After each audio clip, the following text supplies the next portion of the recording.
Student, welcome to your YouTube channel JMD classes. आज की video में अनुक्रम तथा सीढ़ी जो हम लोगों ने चैप्टर स्टार्ट करा था उसी के अंदर अब हमें टॉपिक वाइज टॉपिक पढ़ना है, क्योंकि लास्ट वीडियो में हम लोगों ने उसकी बेसिक चीज़ें डिस्कस कर ली थी। तो आज की वीडियो में पहला टॉपिक लेंगे समानता सीढ़ी और उसको पूरा डिस्कस करेंगे कि वो क्या होती है, उस पर किस तरीके से क्वेश्चन हमें मिलेंगे करने के लिए, और सारी चीज़ें इस वीडियो में उसके बारे में डिस्कस करेंगे। वीडियो स्टार्ट करने से पहले अगर आप मेरे चैनल पे न्यू हैं तो चैनल को सब्सक्राइब कर लें और बेल आइकन को दबा दें, जिससे आने वाली नई वीडियो का नोटिफिकेशन आपको टाइम पे मिलता रहे। तो चलिए वीडियो स्टार्ट करते हैं।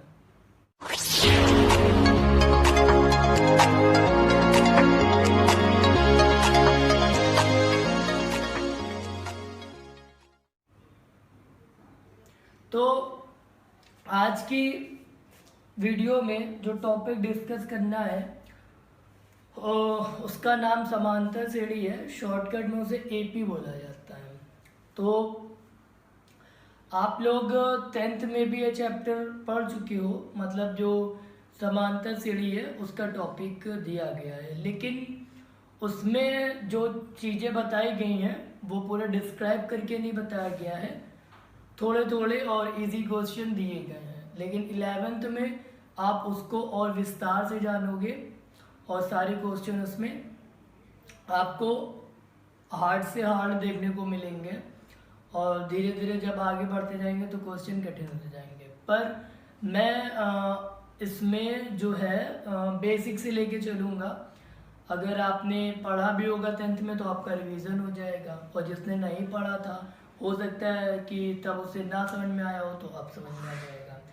तो पहले तो हम ये बात कर लेते हैं कि ये समांतर श्रेणी होती क्या है। तो जैसे हमें कोई सीरीज दी जाए, ठीक है, तो सीरीज जब हमें दी जाएगी तो उसमें क्या होंगे, टर्म्स होंगे।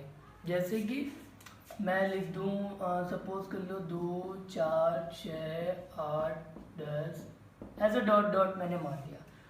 तो इसको क्या कहेंगे, ये एक श्रेणी है यानी सीरीज है, और ये है उसके पद यानी टर्म्स। तो जो भी श्रेणी मिलेगी और उसके जो पद होंगे, अगर उन पदों में हर एक पदों के बीच में समान अंतर होगा तो वो समांतर श्रेणी कहलाती है। ठीक है, बात समझ में आया कि जब आपको कोई श्रेणी मिलेगी और उनके प्रत्येक पदों के बीच समान अंतर होगा तो वो समांतर श्रेणी कहलाएगी। अब जैसे अगर हम देखें कि यहाँ पर 2 का डिफरेंट, यहाँ भी 2 का डिफरेंट, यहाँ भी 2 का डिफरेंट, यहाँ भी 2 का डिफरेंट, यानी ये क्या है, एक समांतर श्रेणी है। अब जैसे हम कहें 5 10 15 20 डॉट डॉट, तो ये भी क्या है, एक समांतर श्रेणी है, क्योंकि इसके प्रत्येक पदों में एक समान अंतर है। अब अगर 1 3 5 7, फिर अगर हम 11 लिख दें, 18 लिख दें, 19 लिख दें, तो अब क्या है, समांतर श्रेणी होगी नहीं। तो करना क्या है, हर एक जितने भी टर्म्स है, जितने भी पद हैं, हमें सबको चेक करना है। ये नहीं कि बस स्टार्टिंग आपने 4 चेक कर लिए और बोल दिया कि हाँ ये समांतर श्रेणी है। तो ऐसा हमें नहीं करना है। जितने भी टर्म्स मिलेंगे, जितने भी पद मिलेंगे, उन सारे पदों को एक एक करके चेक करना है, और जितने भी पद आपको क्वेश्चन में मिले हैं अगर वो सारे पदों में समान अंतर होगा तो वो समांतर श्रेणी कहलाएंगे। अब जैसे जब आप ये चैप्टर पढ़ रहे होगे तो उसमें जाहिर सी बात है जितने भी टर्म्स दिए जाएंगे, जितने भी क्वेश्चन दिए जाएंगे, तो वो ऑलरेडी समांतर श्रेणी के। जब पेपर होता है, पेपर में क्वेश्चन आता है तो उसमें ऐसा कुछ नहीं लिखा होता है, उसमें लिखा होता है श्रेणी इतने का ये पद ज्ञात करिए, इतने का योग ज्ञात करिए। तो उसमें सबसे पहले हमें पता करना होता है, क्योंकि अभी हम जब पढ़ेंगे, आपने हाई स्कूल में सिर्फ समांतर श्रेणी पढ़ा है, इसमें हम लोग समांतर श्रेणी, गुणोत्तर श्रेणी और उसके आगे भी बहुत श्रेणियाँ हैं, वो सारी श्रेणी पढ़ेंगे। तो इसलिए मैंने ये चीज़ बताई है। तो करना क्या है, जब हमें क्वेश्चन मिलेगा, ठीक है, पेपर में, तो हमें, क्योंकि बुक में जब आप सॉल्व करोगे तो आपको पता ही है कि आप समांतर श्रेणी की एक्सरसाइज कर रहे हो तो समांतर श्रेणी का ही क्वेश्चन होगा। गुणोत्तर श्रेणी कर रहे हो तो उसी क्वेश्चन होगा, ठीक है। तो आप पहले चेक करेंगे तब फॉर्मूला अप्लाई करेंगे। तो ये तो बात क्लियर हो गई कि समानता श्रेणी क्या होती है, ठीक है, और किस तरह इसको हम सॉल्व करेंगे और किस तरह पहचानेंगे समानता श्रेणी है या नहीं है। अब बात कर लेते हैं कि किस तरह। अब एक मैं टॉपिक लूँगा, उस टॉपिक पर ही पहले मतलब एक फॉर्मूला लूँगा, उस फॉर्मूले से जितने क्वेश्चन बन सकेंगे पहले आज की वीडियो में उसको डिस्कस करूँगा, फिर नेक्स्ट वीडियो में नेक्स्ट तरह के क्वेश्चंस को डिस्कस करेंगे।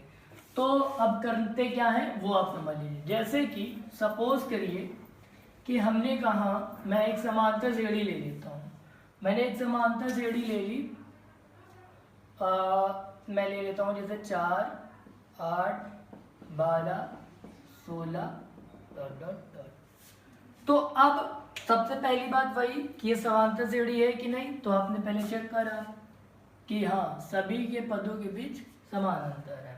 तो अब आपसे अगर कोई ये कहता है कि अब ये कौन सा इसका पहला पद है, इस श्रेणी का पहला पद कौन सा होगा, तो आप क्या कहोगे 4, दूसरा पद कौन सा होगा 8, तीसरा पद कौन सा होगा 12, चौथा पद कौन सा होगा 16।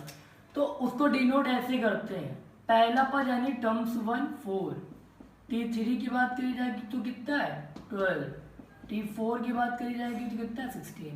अब अगर आपसे T5 की बात कर लेगा तो आप क्या करोगे, आगे आपको पता है बेस लिख दोगे। लेकिन अब आपसे T101 पूछ लेगा, T1001 पूछ लेगा, T21 पूछ लेगा, तो आप बैठ के काउंट थोड़ी करोगे कि 4 फिर 8 फिर जोड़ दो, क्योंकि अगर आप इस तरह से काउंट करते जाओगे तो 101 पे पहुंचने पे मैं ये नहीं बोलूँगी आंसर नहीं आएगा कि आप पता नहीं कर पाओगे, आप पता कर लोगे लेकिन टाइम बहुत लगेगा 101वें पद तक जाने में।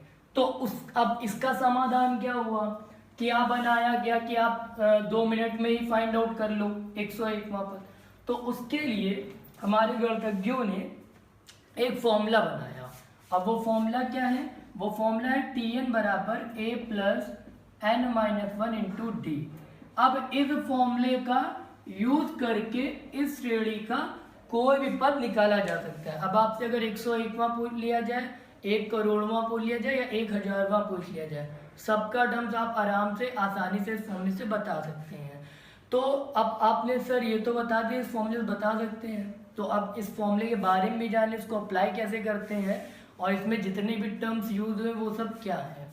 तो ये जो ए दिख रहा है ये होता है प्रथम पद, यानी जब भी आपको कोई श्रेणी मिलेगी, ठीक है, तो उसका जो आगे वाला टर्म्स होगा वो ए होगा। जैसे ये श्रेणी मिली तो इसमें सबसे आगे जो टर्म्स होगा वो होएगा, ये कहीं भी चेंज नहीं होगा। क्या आप सोचो, तो मैं 2-4 एग्जांपल लेके और समझा देता हूँ ताकि आपको क्लियर हो जाए। जैसे 1 3 5 7, तो इसमें अब ए क्या होगा 1। अगर मैं आपसे ये बोल दूँ 5 10 15 20, इसमें क्या होगा 5।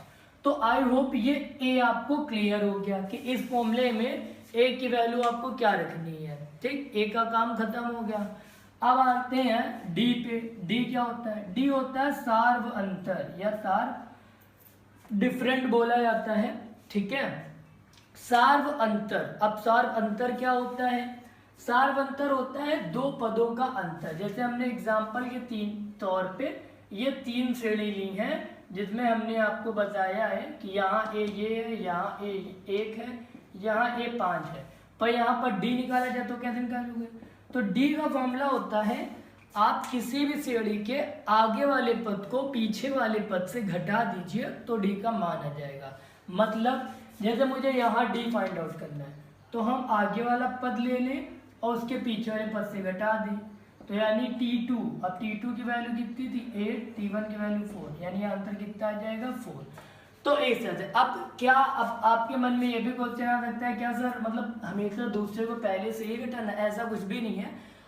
आप किसी भी आगे वाले टर्म्स को पीछे वाले टर्म से घटा सकते हैं। जैसे कि यहाँ पर मैं T5 - 4 करूँगा, ये बात याद रखना, दूसरे वाले को ही पहले से घटाना, यानी 20 - 16 यानी कितना आ जाएगा 4। तो डिफरेंट हमेशा सेम ही आता है। तो ए फाइंड आउट करना आ गया, डी फाइंड आउट करना। एन होता है टर्म्स, जैसे कोई आपको निकालना हो कि अब आपको निकालना है कि 1 2 3 4 5, अब छठा पद निकालने की कोशिश करते हैं। देखो हमको पता है कि इसका छठा पद 24 आएगा, पर एक बार ट्राई करते हैं कि क्या ये फॉर्मूला सही है कि नहीं, वर्क करता है कि नहीं। तो उसके लिए मैं श्रेणी का T6 निकाल लेता हूँ। तो आप ए की वैल्यू यहाँ पर 4 रखोगे, प्लस एन की जगह वो टर्म रखा जाता है जो वैल्यू आपको निकालनी है, और डी की जगह 4। तो आप मल्टीप्लिकेशन कर लोगे तो यहाँ क्या आ जाएगा, 5 × 4 यानी 20 यानी 24। तो देखो 24 आया।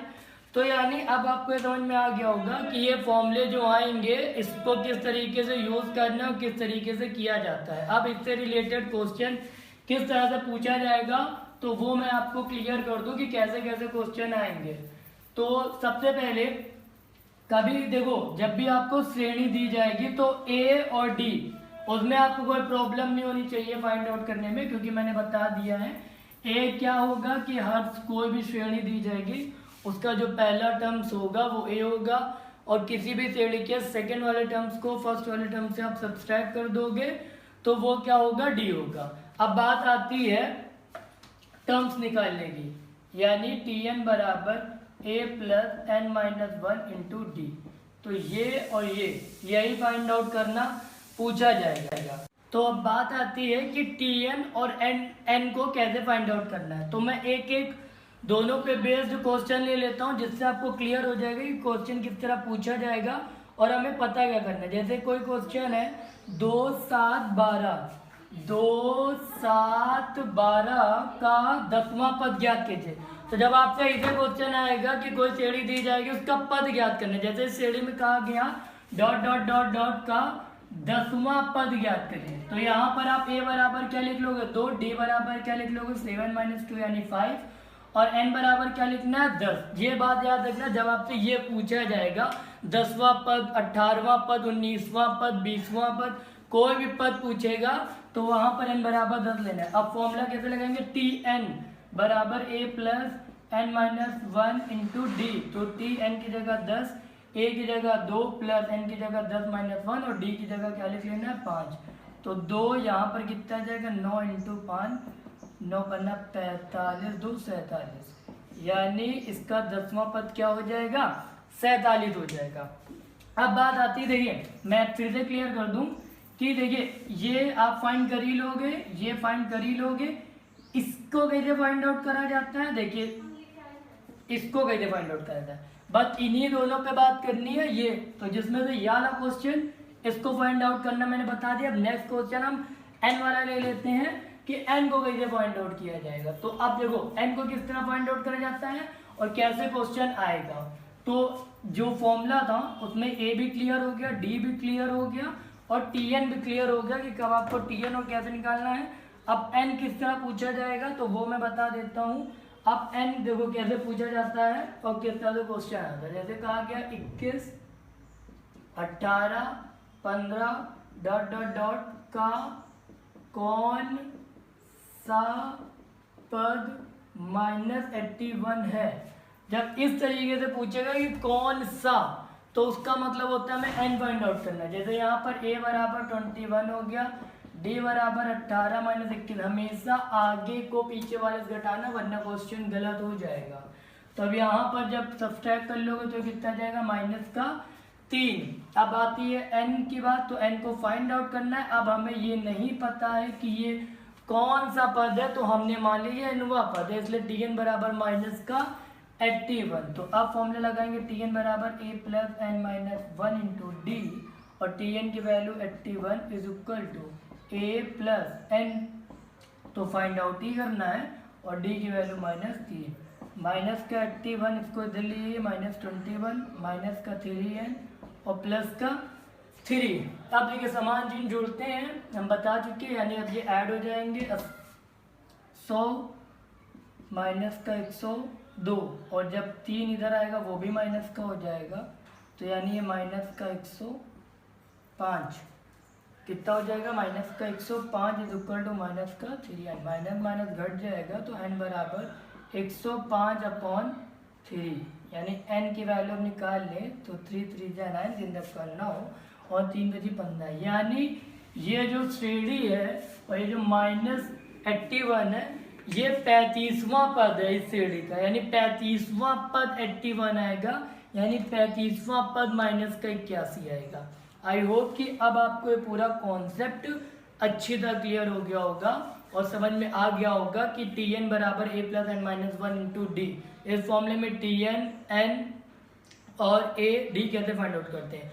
एक बात और है, कुछ क्वेश्चन ऐसे होते हैं वो पूछते हैं क्या इतना इस श्रेणी का पद है, जैसे कि यहाँ पर -81 है तो मैं क्वेश्चन यही ले लेता हूँ और पूछता हूँ क्या -82 इस श्रेणी का कोई पद है। तो इन क्वेश्चनों को करने का तरीका क्या होता है, आप पूरा इसी तरह करोगे लेकिन यहाँ डिवाइड करोगे और जब डिवाइड करने पर वो पूर्णतः विभाजित नहीं होगा तो हमें आंसर लिख लेना है नहीं, वो यह पद इस श्रेणी का कोई भी पद नहीं होगा। तो उन सवालों को भी इसी तरह करना है, तो ये चीज़ें आप याद रखिएगा। तो ओके, फिर मिलते हैं नेक्स्ट वीडियो में, तब तक के लिए बाय बाय, टेक केयर।